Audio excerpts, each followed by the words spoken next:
Welcome to the Optimal Bio podcast. At Optimal Bio, we don't just balance your hormones, we balance your whole body. Our conversations range from nutrition to medicine with an emphasis on wellness tips to support your health journey. If you like what you hear, find us on the web at optimalbio.com and follow the podcast so you don't miss an episode.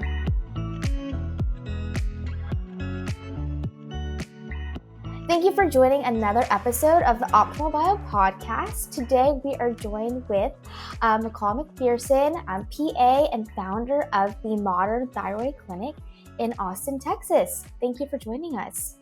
Thanks so much for having me. I'm really excited to be here and have this conversation today. Me too. With you specializing in thyroid, I can't wait to really do a deep dive into thyroid because, as you know, your thyroid plays such a huge impact of how you feel and your health. And I think people don't realize that. So excited to talk through that. Yeah, I think it's so underappreciated how big of a role it plays in like quality of life for so many people. Exactly. And even though your thyroid's very tiny, like you said, it has such an impact of your day-to-day and your overall health. Tiny but mighty, right? Yes, exactly. Yeah. Exactly. There can be 600 different symptoms all relating back to your thyroid, right? Right. Yes. They're endless. Yes. I mean, really. So we'll definitely dive into that, but would love to kind of just start with your background and what led you to being a PA. Yeah, so I have always, since I was young, wanted to practice medicine in some form or fashion. And I've always kind of looked at medicine in a bit of a different way, a bit of a different approach. Ended up going to PA school. Really, I mean, my mentor was a physician and he was like, yeah, no, don't do this. Yes. Yeah, you go to PA school and you will have a great balanced quality of life. So I listened to him really early on and went to a biopsychosocial approach to PA studies, which I think kind of primed me for the way that I practice medicine now. Expected to practice run-of-the-mill medicine. Thought I found my dream job coming out of school and really was hit hard with my own thyroid problem. I had already been on medication. I'd had it for a while, but went into my thyroid crisis, so many of my patients go into, and was a non-functioning 27-year-old. Right. Which is not normal. And sadly, it's becoming normal. And sadly, I mean, doctors and clinicians are telling people it's normal. They're like, well, you're getting older. Yes. And when you're 27, I think you can buy into that and be like, well, gosh, maybe I am. 100%. And then now looking back as a 41-year-old, I'm like, no, you're not right. older. But when you are in your 20s, you think 27 is so old. So then you're like, okay, maybe this is how it is. Right. And then you think it's in your head and it's like, am I going to feel like this for the next 60, 70 years of my life? Right. I have a special place in my heart for those women. Yes. Yeah. I mean, I had the classic experience of being told, this isn't your thyroid. It's not the problem. Everything's fine. In fact, your TSH is so low, we need to reduce your medication. Oh, by the way, you should go on Lipitor because your cholesterol's high. Yep. Eat less olive oil, eat more canola oil. I mean, all of the most opposite things. And eventually after the better part of a year and being really, when my physician tried to take away part of my thyroid medicine, I was like, look, if you take this away, my life is going to evaporate before my eyes. I can lose nothing from this point. So got on the wait list for an integrative medicine physician who specializes in thyroid years and years ago. Got my life back in 3 months. He became a mentor to me. And that's really what I've been doing since. And I took kind of the parameters, the information he taught me so long ago and just refined it. And I've ended up with, Modern Thyroid Clinic's protocol, which I really believe is almost unmatched in the industry for sure. And I definitely want to hear about your protocol. So we'll circle back to that. But I think it's just sometimes some of the best providers or how, advocates for other patients is by you having your own personal story because you've been there, you've felt it. And even though you were a provider, you're going to these doctors who are saying you're fine. And it's just like, wait, am I fine? Right. Because I think so many times we grow up, we're taught you go to the doctor, you listen to the doctor. But little by little, you're like, wait, I know my body better than anyone else. But just building that confidence to be your own advocate. So much. And I mean, that's why I am so present on Yeah. social media. And, I have a thyroid advocacy platform. Mhm. It's we cannot passively trust our clinician to No. guide our thyroid care. No. It will not happen Mhm. like 90% of the time, unless you're one of the very lucky individuals that does really well on levothyroxine or Yeah. Synthroid, which Yep. sadly is not a lot of the No. population. No.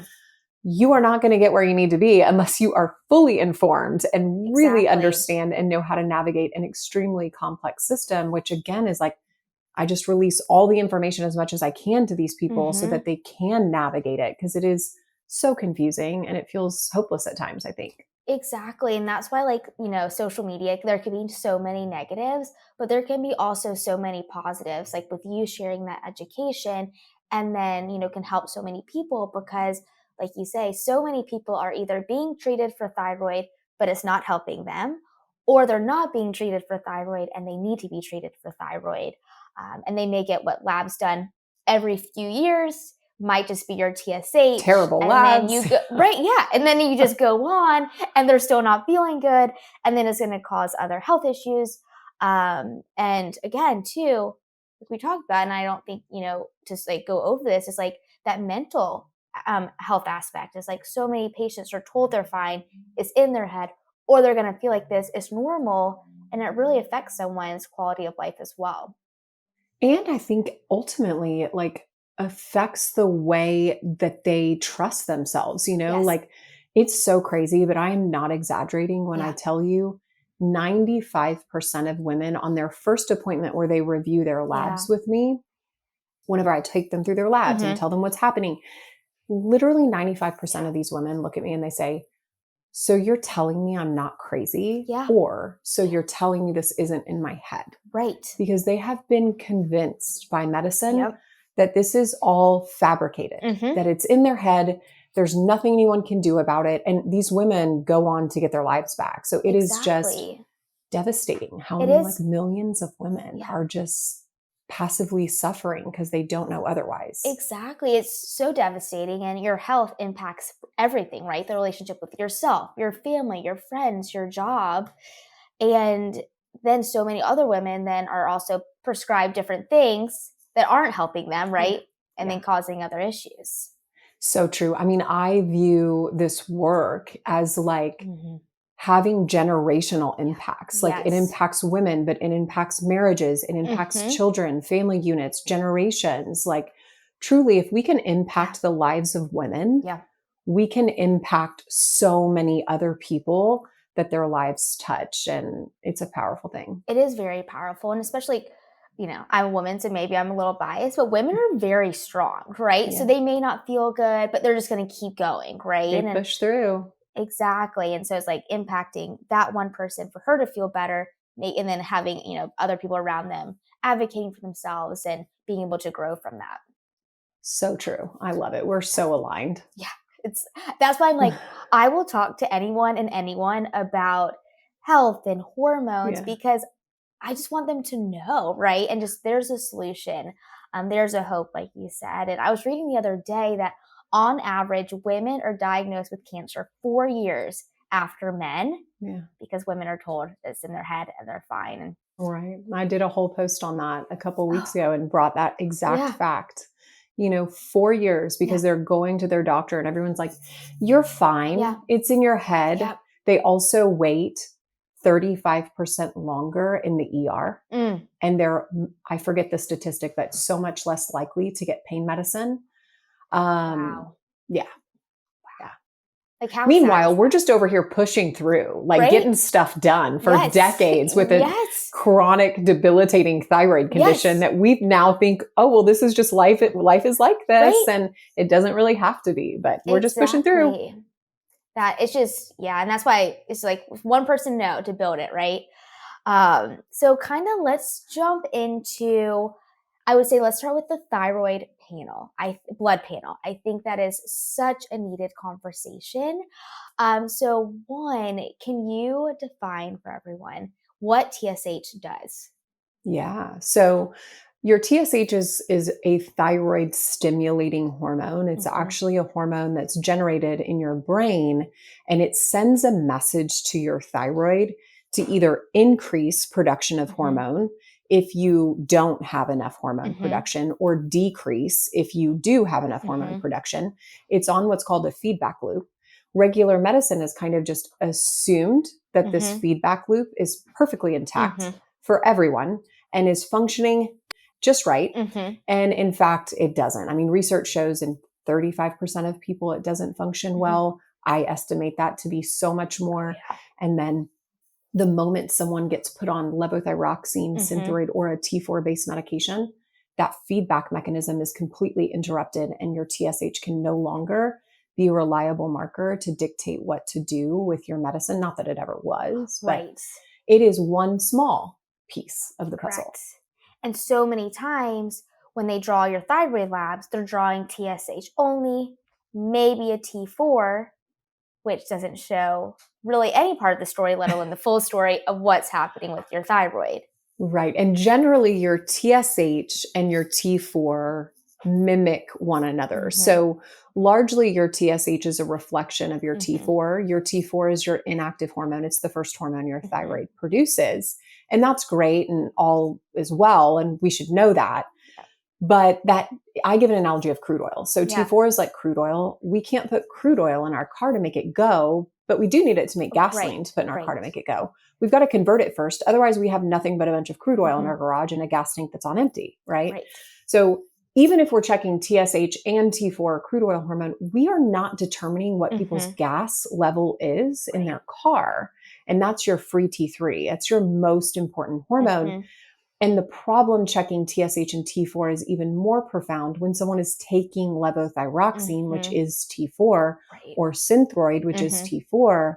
If they're not using it, it's just all sitting there in an unusable form. And Right. guess what? Their T4 hormone looks fantastic, Yeah. as does their TSH. Mm-hmm. Meanwhile, it looks great because they're not activating it, converting it to Mm-hmm. gasoline, converting it to T3, which all the while is really low and no one would ever know unless Right. someone's checking it.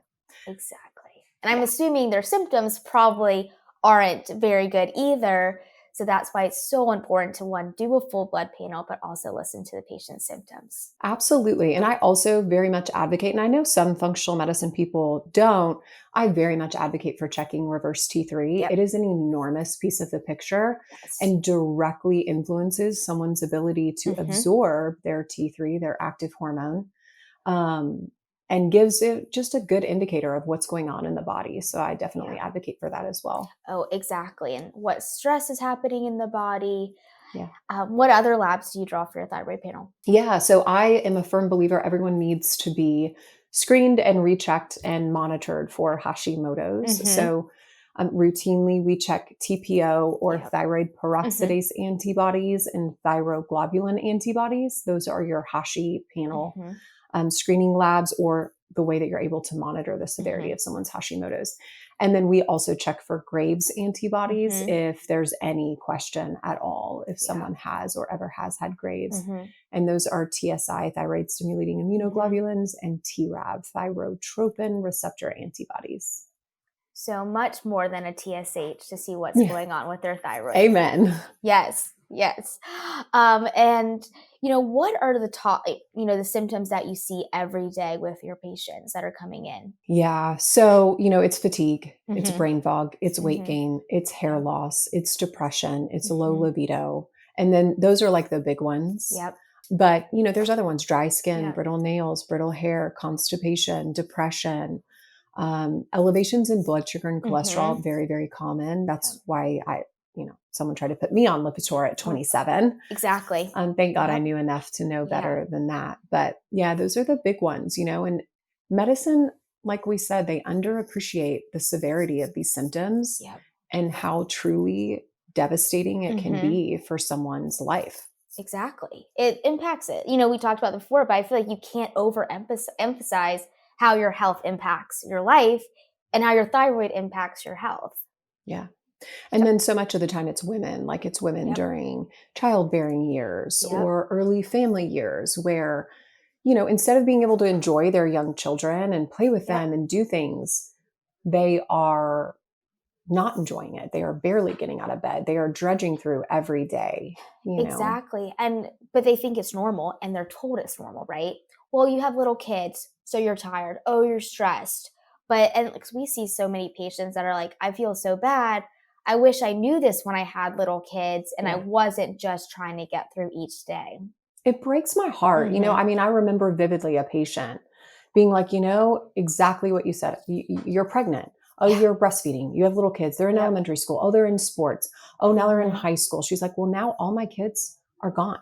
Right. They've all graduated college. Yep. And I still feel like this. Decades, like her most important years with her family. Mm-hmm. Yeah. And she just, not just her, so many people, they just suffer the whole time when, in fact, I'm sure you guys see this in your practice too. If you land in the right hands with the right clinician, we turn it around like in weeks, there is so much hope for that. And I think just knowing that hope is like what people need, like, coming out of that consultation is like, okay, there's hope. There's a solution when they've been told so many times there's not, it's normal, or kind of a Band-Aid fix. Do you see a lot of women postpartum? Yeah. Yeah. And then we monitor too, like our historical patients through pregnancy and postpartum. So postpartum is the most common time to get autoimmune thyroiditis. And can you kind of speak to why that happens?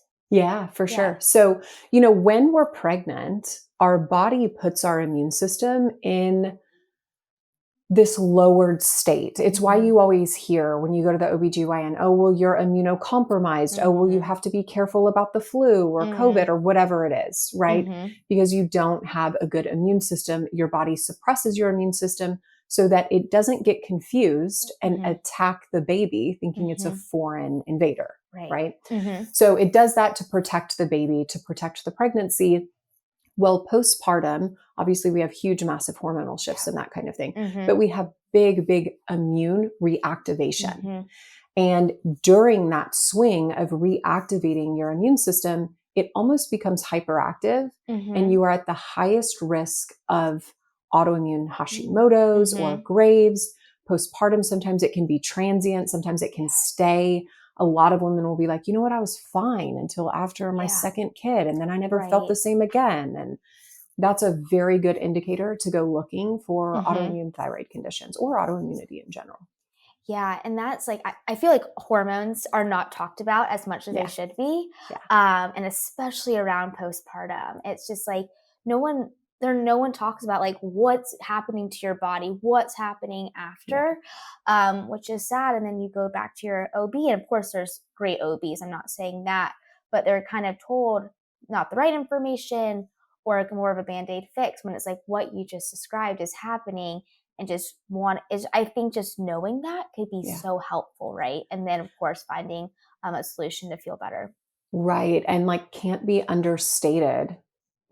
Deviation from our topic right now, but cannot be understated the importance of supplementing with progesterone in women who are struggling with postpartum anxiety or postpartum depression or feeling really guilty because they don't feel bonded to their baby. Right. So much of the time that can be fixed in like 72 hours with a bioidentical the sustained release form of progesterone that generally is not offered at the OBGYN. It's usually treated with antidepressants, which can take months to kick in. Yeah. And again, these women are waiting for that improvement that is so tangibly close if they can find someone to help them. Exactly. I was talking to one of my friends, like describing, what happens, your hormones are the highest when you're pregnant for the baby. And then as soon as you give birth, they essentially you're in go menopause. to zero. Yeah. Like you essentially go to zero.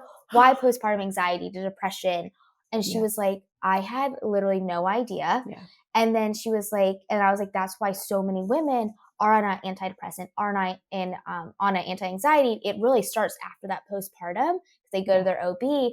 And she's like, literally all of my friends who have had kids are on an anti-anxiety or antidepressant medicine. Yeah. And it's just, of course, I'm not saying there's not a time and place for those, but it's just like knowing what's going on. And like you said, progesterone is like, I always say it's a natural anti-anxiety. Like progesterone is so good for you and so calming. But if you don't know that and you go to the doctor and that's not an option, where can we fill that gap? And I feel like we both are definitely trying to do that. Right. And truly, I mean, I posted about this one time on social media and people were like, look, you can't discount this issue. And sometimes people need antidepressants. And I'm all for that. In fact, I think of all psychiatric treatments, antidepressants are the best for anxiety. They supersede the efficacy of most other psychiatric treatments for other conditions. So I'm here for it.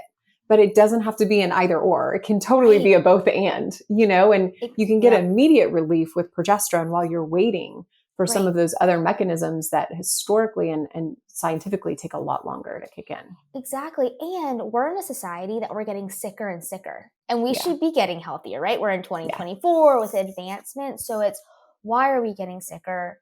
There's, prescriptions all over. So it's like, if that was the answer, there's many missing pieces to it. Yeah.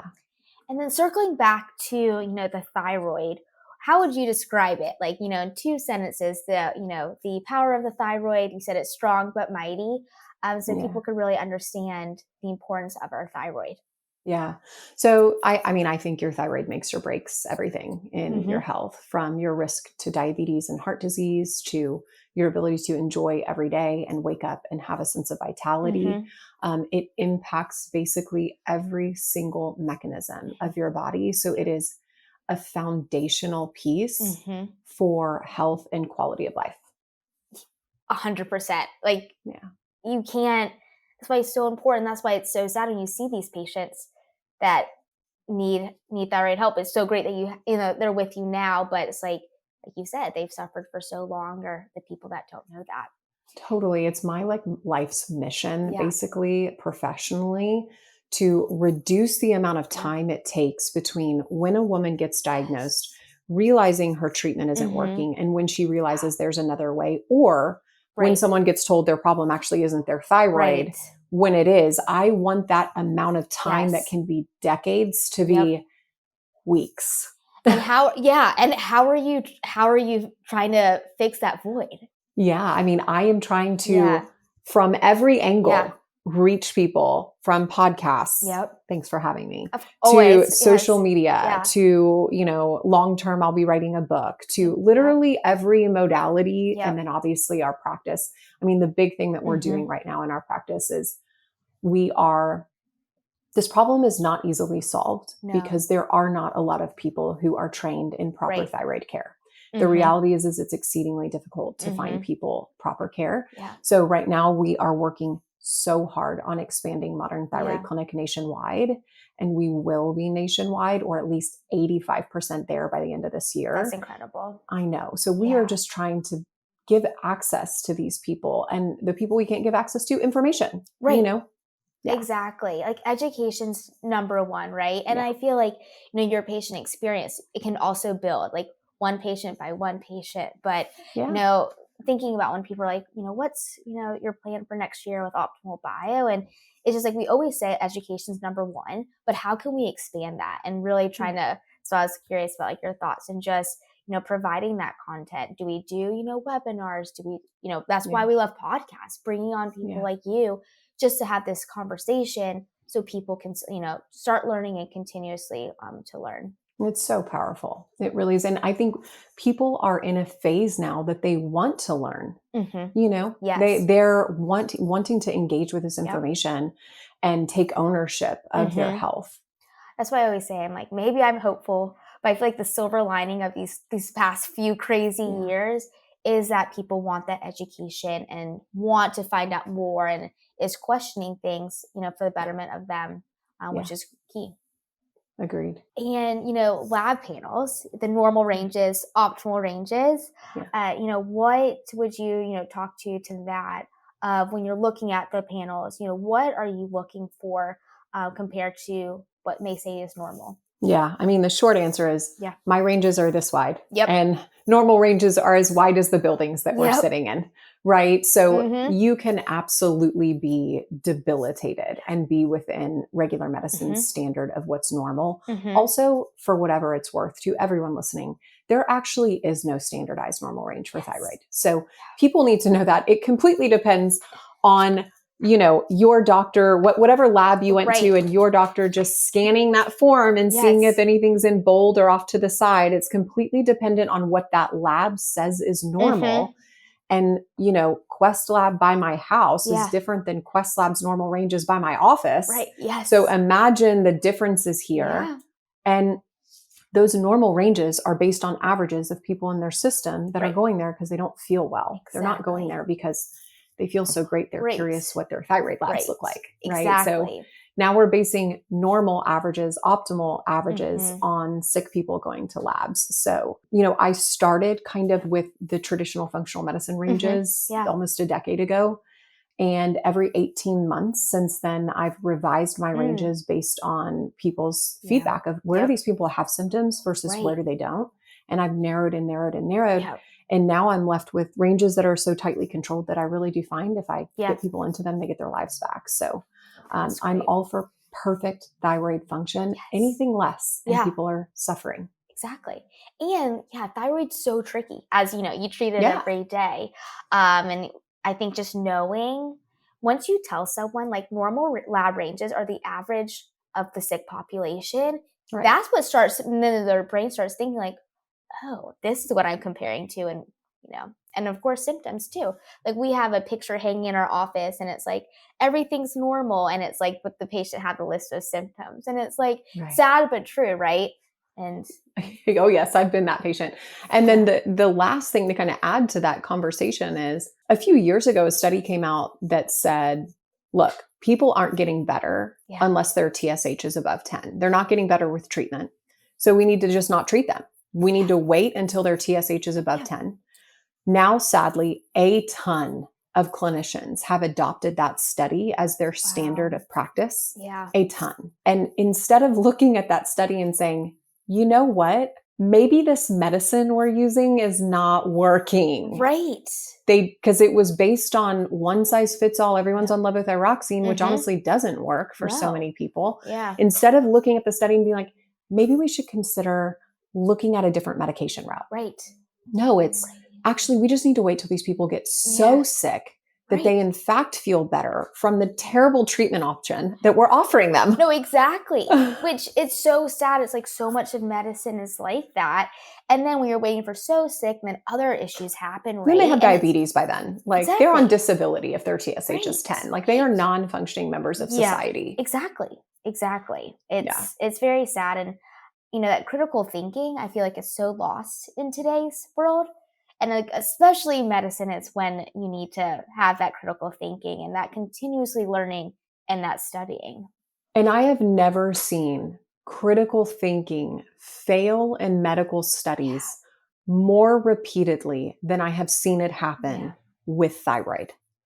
Over and over and over. When you analyze the studies, they are useless. Like they are so poorly executed and run. It's like they're being run by people that don't know the bare minimum about how the thyroid works, how medications work. And I'm like, how is this continuing to happen? So for anyone listening that wants to do a clinical trial with some form of T3, I'm your girl. Let me help you. Exactly. And then like they go to the endocrinologist who specializes in thyroid, right? Or diabetes, really. And they think that, and then they're told, here's Synthroid, here's Levo, and it's just this negative cycle.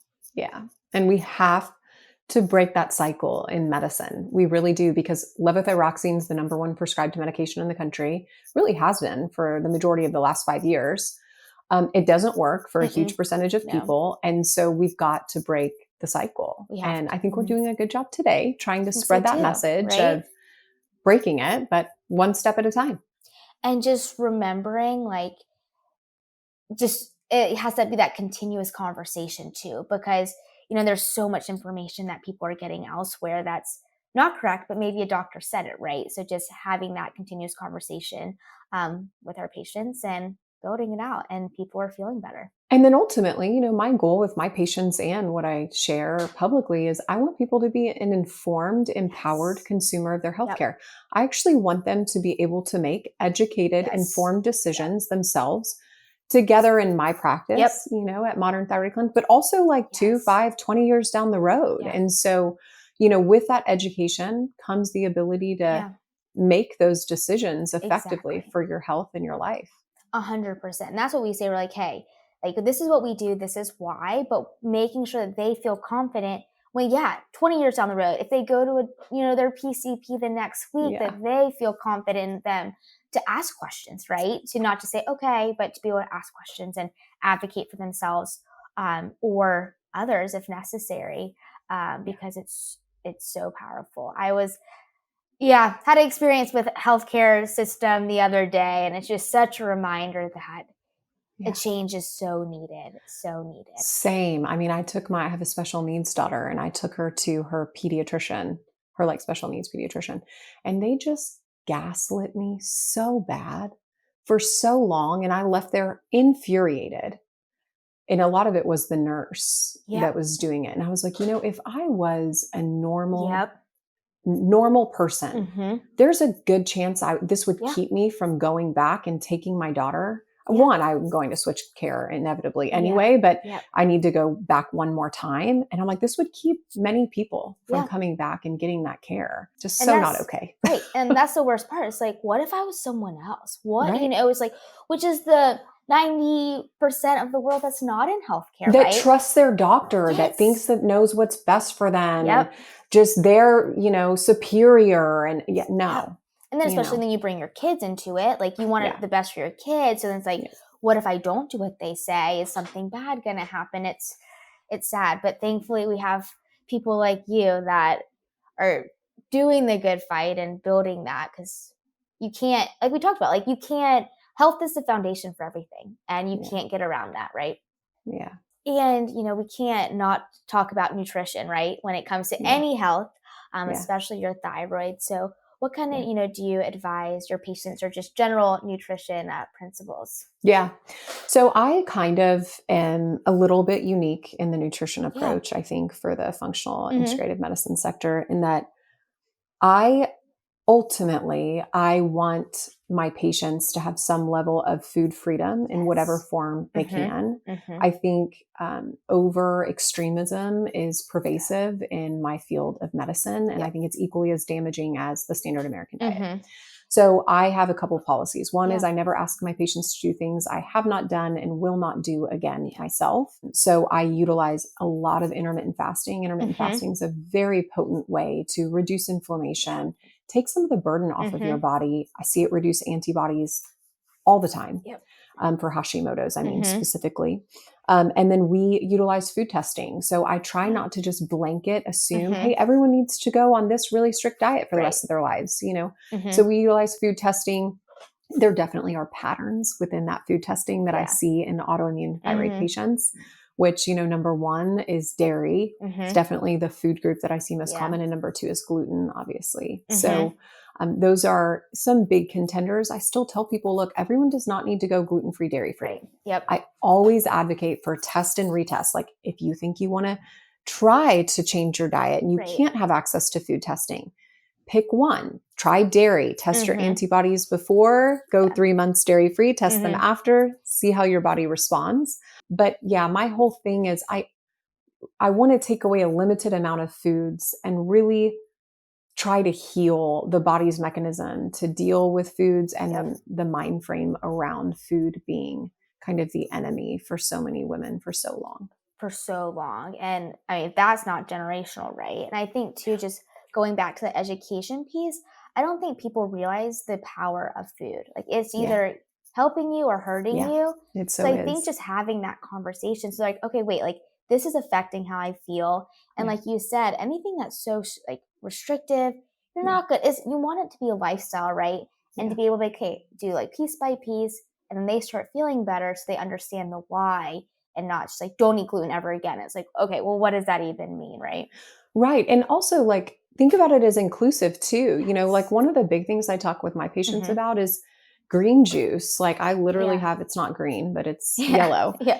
I mean, flood your body with nutrients. And the easiest way to do that in the most passive form when you're really tired is a bottle of green juice, not a smoothie, like something that can fit 6 pounds of veggies in one little serving.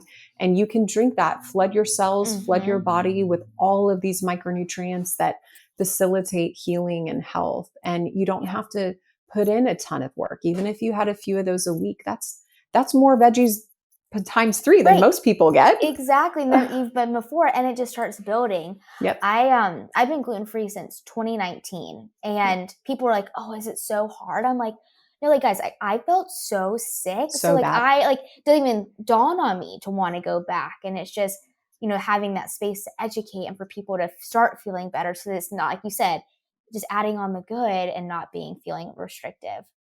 Right. And that's what I tell my patients too. Look, like if you are inflamed from this food group and we take it away, you're not going to care about taking it away because you're going to feel so much better. Absolutely. Yeah. No, I'm celiac and didn't figure it out. So I was like 25 or something. So my whole life, just every time I ate, I was sick. Right. And then thinking back, it's like, oh, that's why I felt like that when I was 8, or that's why I didn't want to eat X. Yeah.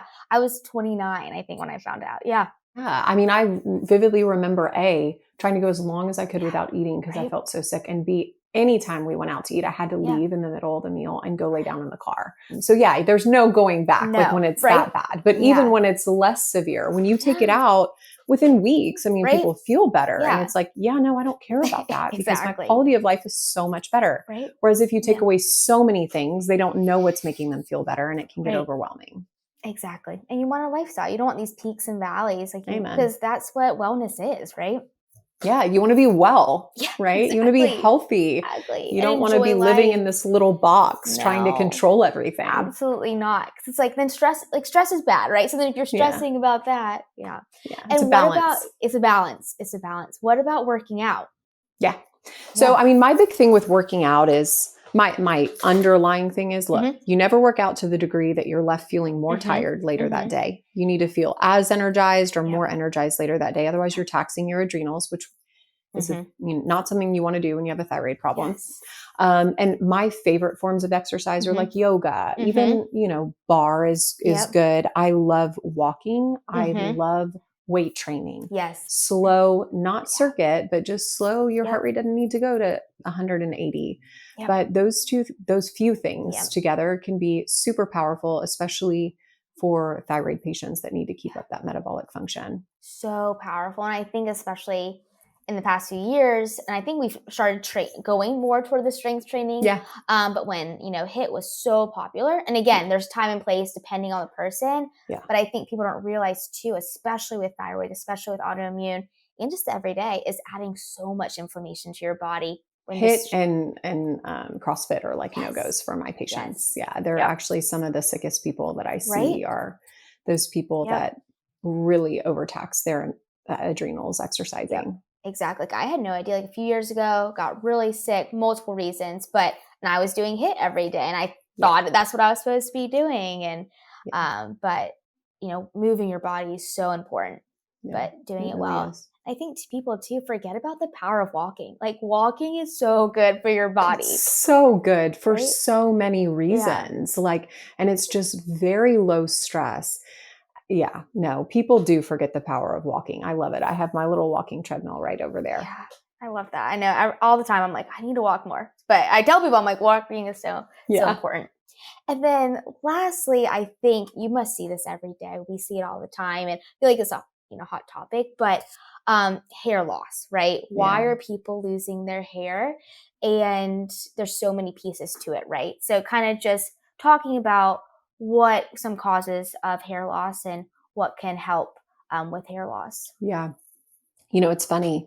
Women can come into Modern Thyroid Clinic non-functioning, like they can't get out of bed, but they're losing hair. And they're like, listen, I'll stay in bed if you can just fix my hair. Yeah. Like, I will do anything. And as someone that lost probably 85% of my hair during COVID, not even because of COVID, I was just so stressed during lockdown. And you have beautiful hair. So much hair. I need to know all your secrets. Yeah. Like, so much hair. Yes. So, I get the struggle. You wouldn't believe if I showed you a picture of me during that time and how much hair I lost. So I get it. So I approach it like from every angle, because when you think about it, every one hair that we lose, this is like 5-6 years to grow it back for many people. So we want to halt that process as quickly as possible. So, and in hair is complex. It can be stress. It can be micronutrients. It can be thyroid. It can be hormones. It can be DHT. I mean, it can protein, food restriction. It can be so many things. Yes. So I literally try to throw like everything at it. Legitimately, I'm like, we're going to do all the things so that we can halt it. So obviously you want to fix your thyroid. Obviously you want to look at any hormone imbalances, either estrogen, progesterone, or even too much testosterone that could be dumping into the male pattern baldness hormone called DHT. You want to cover micronutrient bases, amino acid bases. And then also a big thing that people get so afraid of is you want to keep your hair follicles alive. Yeah.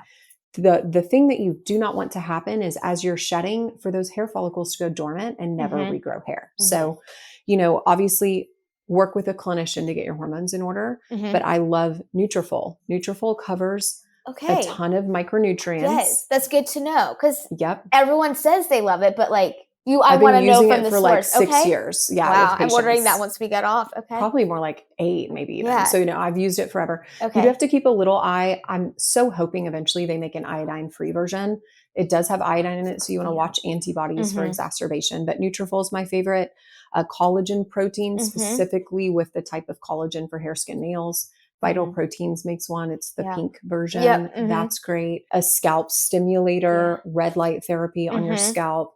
And then Nioxin shampoo or Virtue shampoo that stimulates blood flow to your scalp. And then I am a huge proponent of minoxidil. So Rogaine or topical minoxidil. People are like, oh my God, but when I quit using it, all my hair will fall out. No, I mean, yes, if you have male pattern baldness and you're trying not to go bald as a man. Yeah. But for women, it's literally delivering all of those nutrients and hormones that we just spoke about to your scalp to get your hair follicles alive, healthy, hydrated. You can use it temporarily if you're in a shedding phase and you will not lose all of your hair when you come out of the other end. So those are some good tips that I use every day. I also do like oral minoxidil, oral spironolactone with my patients who are really desperate that we just have to halt that process, and micro doses can be a game changer. Like you said, like these women are so sick, but they're like, give me my hair, because just give me my hair. We're so attached to our hair, right? Yeah. And like you said, there's so many pieces to what's going on with our hair because we don't need our hair to live. So then we start losing it, right? If our body is stressed. So those were very helpful. So thanks for acknowledging that battle for women, because I think when they go to a male doctor, they're like, whatever, but for women, it is huge. It is huge. And that's like, I'm obviously not a provider, but I'll talk to some patients sometimes and I'm like, I get it. Like we're all very attached to our hair. And if you don't understand that, then it could be like, it's just your hair, but it's not just your hair, right? No. Yeah. It really isn't for us. Thank you. It was such a great conversation. I hope we have some more conversations because it was great talking to you. Me too. Thanks for having me. Thank you. Proud of us. This has been a production of Optimal Bio. Optimal Bio is CEO Tyler Brannon, podcast host and partner Jim Baker, medical director Greg Brannon, production assistance by Core Media, Beth Grabencourt, administrator, Kevin Duthu, executive producer.